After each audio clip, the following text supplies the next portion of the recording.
Exactly. He's also accused the United States of helping you get out of Uganda. Is that true? Did the U.S. help you get out? And does this explain why you are now in Washington? I will not name the people that helped me get out of Uganda. But the most important thing is that I am out of Uganda. But Wait a second. That doesn't sound like denying. Did the USA, did I get that right? Let's go back and listen to what it says. Listen here. Did the US help you, ladies and gentlemen? the same part, Wait a second.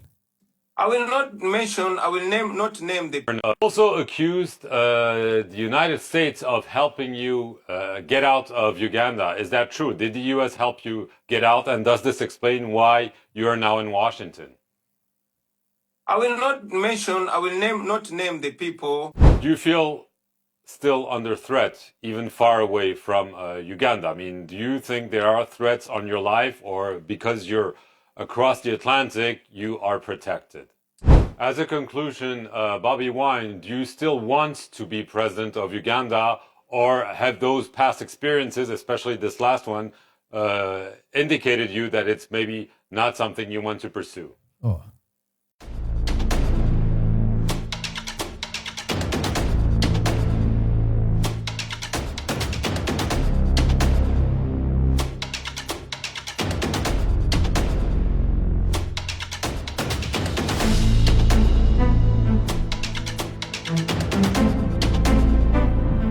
Ladies and gentlemen, the president of the National Unity Platform, Kyagulanyi Ssentamu Robert, famously known as Bobi Wine, is speaking to France 24.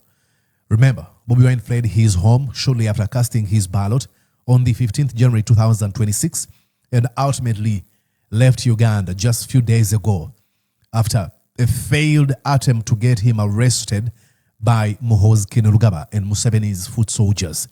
Now, talking to France 24, he indicated that he's planning to go back to Uganda. And what else is he going to be telling us in this exclusive conversation? Let's go on and listen to what he has to say. Hello and welcome to Tête-à-Tête here on France 24. Our guest this week is Robert Kyagulanyi. He's better known as Bobi Wine, a star singer turned politician from Uganda.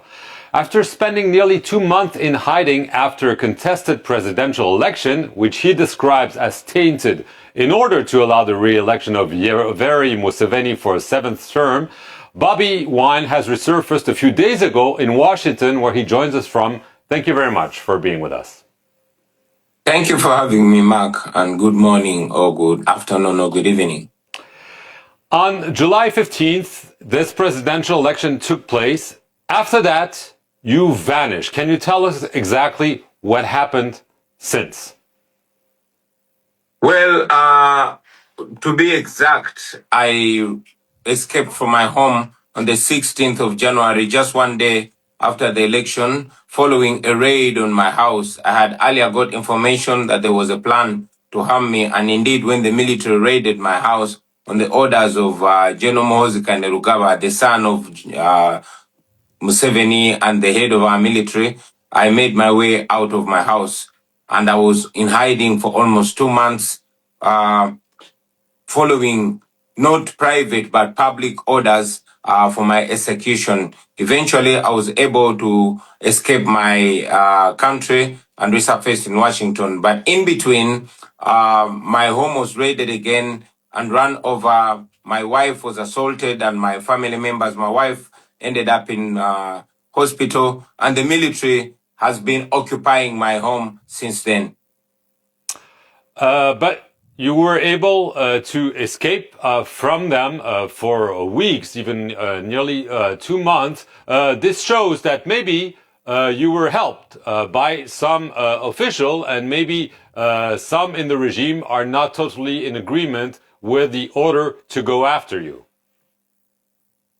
Sure. Most importantly, the people of Uganda shielded me everywhere I go. The common people risked their lives and families to house me, to feed me, and to clothe me, and to accommodate me. But most importantly, I had assistance from security people that I will not mention from within the regime who are not in agreement with the way our country is being run. Most importantly, the way our military is being run by the son of the current president. So I love that. And I'm sorry, I'm going to have to make a comment here.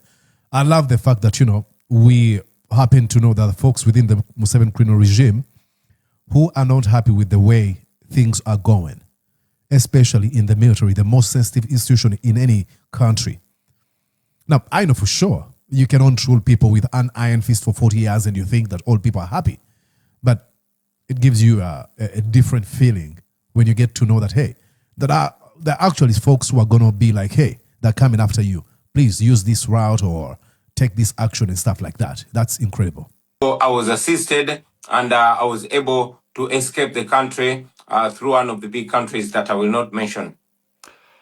You've been arrested before. I mean, you've been in trouble, if I may use the expression, with the regime before. Why did you feel that this time you needed to flee? I mean, do you think they were after you, not only to capture you, but also possibly to kill you?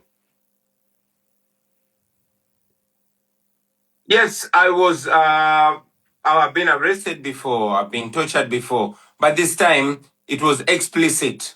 In the past, the people that were in charge of the military, yes, they were brutal, as arrogant and as murderous as General Museveni's son. This time, the person who is in charge is known for brutality. He tortures people for fun and kills people for fun. He himself confessed to killing 24 of my friends, and he said publicly that he was looking for me to make sure I am the 25th dead body. He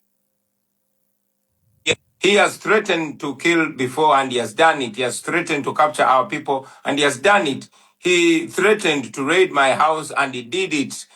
Beat up my wife and she ended up in hospital. So when he threatened to kill me, I knew that my death was imminent. And indeed, there were very many roadblocks mounted all over the country looking for me. There were many raids on the officials of my party, the members of parliament, and even my personal assistant. His house was raided and his wife was abducted. Up to now, the wife of Sheriff Naja, my personal assistant, is missing. She was picked up from the military, from the house by the military, and this was on camera. And up to now, she has not been seen again. And I'm sorry again to pause here, but I want to paint a clear image here because you have so many regime apologists who engage in gaslighting and utter manipulation, and they've been able to convince a few rubes, and these rubes are victims of the Museveni's criminal regime. But somewhere, they believe that by making fun of the people who are suffering makes them something special. You have them making fun of the liberation struggle and the struggles and trials of Bobi Wine because they do not support him. And that's their right. I mean, I'm not calling you to support Bobi Wine. You can support whoever you want. But it is ridiculous to the core. If you turn Bobi Wine's struggles into jokes and laughter as moments of banter, that is utterly stupid. I mean, we're talking about a command of the Defense Forces who posted a picture, a photo of Bobi Wine's bodyguard tortured, and then said, hey, I've been keeping him in my basement. A man who has bragged about killing people. He says, hey, so-and-so killed this number. I want to surpass him. Ladies and gentlemen, that's where we are. And whoever doesn't understand how dangerous our country is finding, the situation our country is finding itself, is not far from blind, ignorant, or utterly stupid. We have a man who prides in killing citizens. Take all the time you have and think about that. It doesn't matter whether you support Bobi Wine or any politician. It doesn't even matter whether you are political or apolitical. It just takes a sense of humanity and a little bit of common sense to be like, this is wrong. Why would a man brag about killing? Saying, I can kill you whenever I want. Or I've killed 22 of your supporters. I'm coming after you. and you do not have a comment, or you don't think that is wrong because you are apolitical, how about you are stupid? And I'm sorry to say that. Jeez. General Muhoozi Kainerugaba, who you've mentioned repeatedly on social media, he accused you actually of fleeing to the United States already back in January, and that you're actually spending your time having a good time in the United States. What is your response to those allegations? Yeah. Well, I hope that the words of Muhoozi Kainerugaba, who is the head of our military, show the image of what our military is like.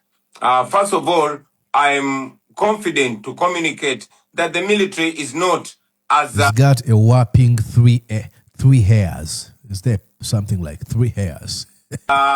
professional as it's supposed to be. He said that I was 1 minute on January 30th. He said I was in America, but then he was looking for me. He raided my house later, and he has been raiding people. The things that he does and the things that he says, that is supposed to communicate to the world what our military is like in Uganda. Exactly. He's also accused the United States of helping you get out of Uganda. Is that true? Did the U.S. help you get out? And does this explain why you are now in Washington?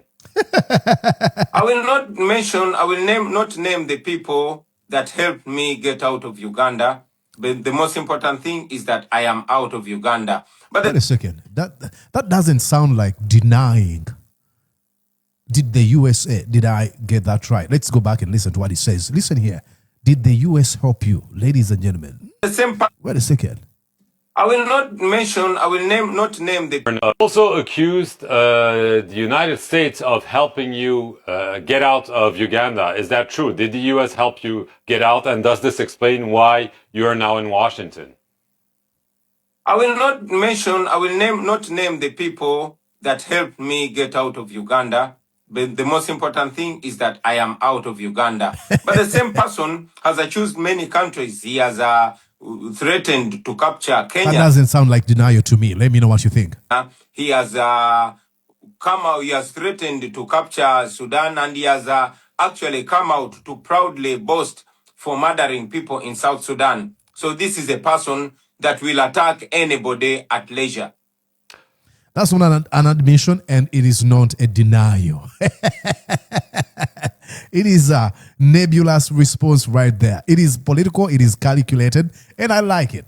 Do you feel still under threat, even far away from Uganda? I mean, do you think there are threats on your life, or because you're across the Atlantic, you are protected? I'm sorry I'm cutting you short, and this is because if you want to watch this full video, you got to get on YouTube, search for Mordecai Marissa Live to get the rest of this video. you heard it. Did you enjoy what you just watched? I'm sure they did. I'm going to guess that you did. How about you consider subscribing to Mordecai Marissa Live YouTube channel? Thank you.